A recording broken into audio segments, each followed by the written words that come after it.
kasar selepas ini. Perkahwinan campuran akan digalakkan di bumi Malaysia ni. Cina boleh kahwin dengan Melayu, tak payah tukar agama, tak apa. Semua agama sama kita akan buat. Macam apa yang sedang berlaku di Indonesia dan di Singapura. Boleh kahwin, bebas. Dan setiap pasangan yang sanggup berkahwin campuran akan diberi wang sagu hati sebanyak RM5,000 kita akan bagi. Wang galakkan. Dan ada lagi satu tuan-tuan puan. Kalau kita dapat anak, walaupun mak dia Islam, bapa dia Islam, anak tak semestinya Islam. Agama anak hanya akan ditentukan selepas anak itu berumur 18 tahun.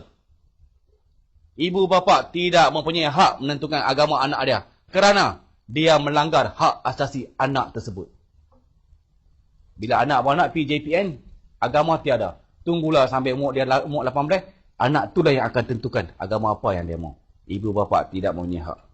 Kita bagi kebebasan untuk anak dia memilih agama apa yang dia mau selepas ini. Bahasa Inggeris kita akan jadikan bahasa kebangsaan. Bahasa Malaysia cuma bahasa perantaraan saja. Bahasa Inggeris bahasa utama, bahasa kedua kita akan galakkan adalah bahasa Mandarin. Bagi DAP, bahasa Malaysia is a not value language. Bahasa yang tidak mempunyai nilai. Kerana bagi kami, bahasa Malaysia merupakan bahasa pinjaman daripada beberapa bahasa lain. Sebab tu kami tak mau mengiktiraf bahasa Malaysia. Bahasa Malaysia ni. Kita akan mengiktiraf dua bahasa ya. Bahasa Inggeris dengan bahasa Mandarin. Mata pelajaran agama Islam akan dimasukkan daripada sistem pendidikan Malaysia. You nak belajar agama, you belajar di surau, masjid atau di madrasah. Bukan di sekolah. Di sekolah kita akan ajar akademik saja. Kita pisahkan kedua-duanya. Katalah orang Melayu ni mogok lah, nak buat demonstrasi dah, yang itu huru hara. Nak juga mata pelajaran agama Islam diajar di sekolah. Dia kata boleh. Dia kata boleh pula. Tapi dengan satu syarat. Syaratnya, mata pelajaran agama Kristian, Hindu dan Buddha hendaklah dibenarkan diajar di sekolah. Kalau setuju, barulah mata pelajaran agama Islam boleh diajar di sekolah selepas ini. Inilah pemimpin tertinggi Parti Komunis Melayu akan dibawa kembali ke Malaysia. Benda ni kita bincang dalam mesyuarat Pakatan Rakyat. Kita tanya dekat Anwar Ibrahim.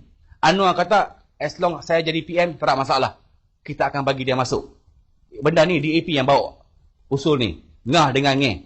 Ngah dengan Nge merupakan ahli parlimen berwas dengan ahli parlimen Taiping. Mereka merupakan anak saudara kepada Jinping. Banyak orang tak tahu benda ni. Banyaklah pemimpin-pemimpin DAP yang mempunyai adik-beradik dengan Jinping atau beberapa bekas-bekas komunis ni. Terlalu banyak dah.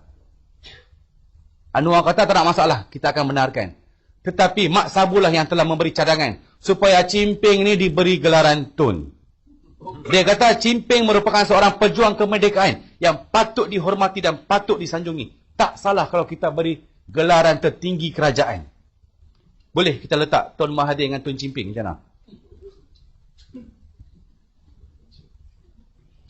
Inilah agensi kerajaan pertama yang kita akan bubarkan. Selepas 2 minggu kami tahu yang Putrajaya marah.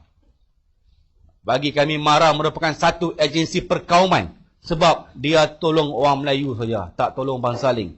Sebab tu kita anggap ini sebagai racist agency. Lepas 2 minggu, inilah yang akan ditutup. Kita akan tubuhkan agensi lain. Kita akan tubuhkan agensi lain. Bukan MARA.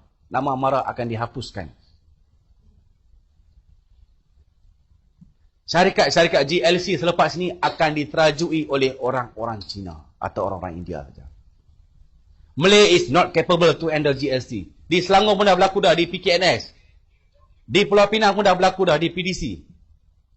Dah. Dia kata Malay is not capable. Tuan-tuan tahu tak? Salah satu mesyuarat. Lim Kek Siang dengan Lim Kuan kata apa tahu? Bangsa yang paling bodoh dan paling malas dalam dunia ini adalah bangsa Melayu. The most laziest races in this world are Malay. Dia kata nilai seorang Melayu ni tak. Dia kata nilai. We can buy the Malay which $100 ni. Value each Malay dia kata. Nilai seorang orang Melayu ni bernilai RM100 saja. No more than that their value. Dia kata orang Melayu Singapura pun kita boleh tipu. From orang Melayu Malaysia nothing for us. Nuts ni. Kita nothing. Kita boleh beli RM100 tak? Dia letak harga pula. Link Siang kata apa? Harga nilai seorang Melayu berharga $100 only. Not more than that. Their value. Bayangkan bagaimanakah nilai yang diletak oleh pemimpin-pemimpin DAP terhadap orang Melayu di Malaysia ni.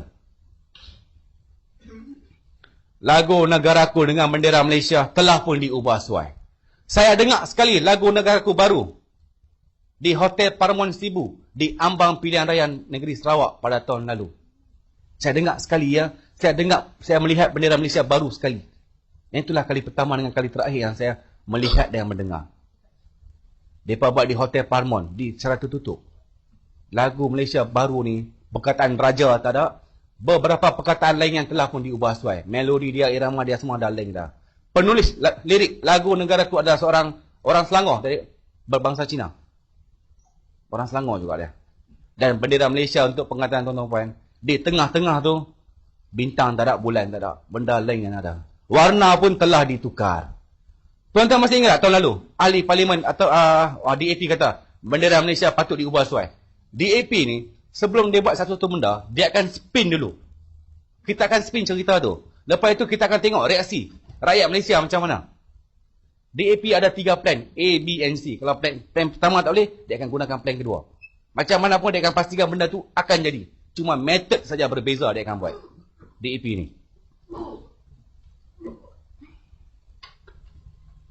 Regimen Askar Melayu merupakan satu regimen yang paling dibenci oleh DAP. Dia kata apa? Banyak orang Cina telah dibunuh pada tahun 69. Di Pulau Pinang, di Ipoh dan juga di Kuala Lumpur oleh regimen ni lah. Dia akan tukar. Dia paling benci 3 benda ya. DAP paling benci 3 benda. Islam, Melayu dan Raja. Clear. 3 ni yang paling-paling dibenci oleh DAP. Dia akan tukar pada regimen Askar Malaysia selepas ni. Perkataan Melayu tu dia akan buang. Begitu juga lah Panglima Angkatan Tentera dengan KPN. Dua-dua jawatan tertinggi ni khas untuk orang Cina saja. Dia takkan bagi dekat orang lain. Eksklusif untuk orang Cina. Sebab dia takkan percaya bangsa lain. Dia takut kalau bagi kat bangsa lain, mungkin mereka boleh sabotaj atau tikam dia. Ni 2 ni khas untuk orang Cina saya dia akan bagi. Kaki tangan kerajaan. Tahun lalu Tony Poa dah kata dah. Kita akan kurangkan kaki tangan kerajaan. Pada bulan Januari tahun lalu, DAP telah menghantar 12 pakar dia pergi ke Beijing, China. Mereka berada di sana hampir 3 bulan untuk membuat kajian dan juga latihan. Bagaimana nak mengurangkan kaki tangan kerajaan. Sebab tu Tony Poa berani kata, kalau kita dapat Taman Putrajaya, kita akan kurangkan kaki tangan kerajaan. Terutamanya kaki tangan orang Melayu lah. Kementerian pertama, jabatan pertama yang kita akan kurang adalah Jabatan Pendidikan. Cikgu-cikgu dulu. Selepas itulah kita akan pergi kepada kementerian ataupun jabatan-jabatan ataupun agensi-agensi lain.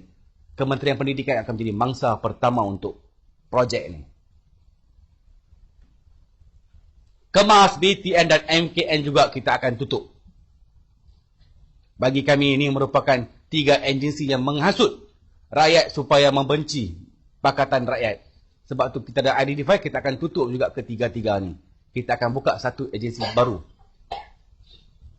Kita akan buka yang baru. Ketiga ni kita akan tutup terus. 2 hari perayaan orang Kristian, Good Friday dengan Easter Day akan diumumkan cuti umum. Cuti ni cuti wajib. Walaupun Kelantan ke, Terengganu ke, Kedah ke, kena ambil. Bukan cuti pilihan.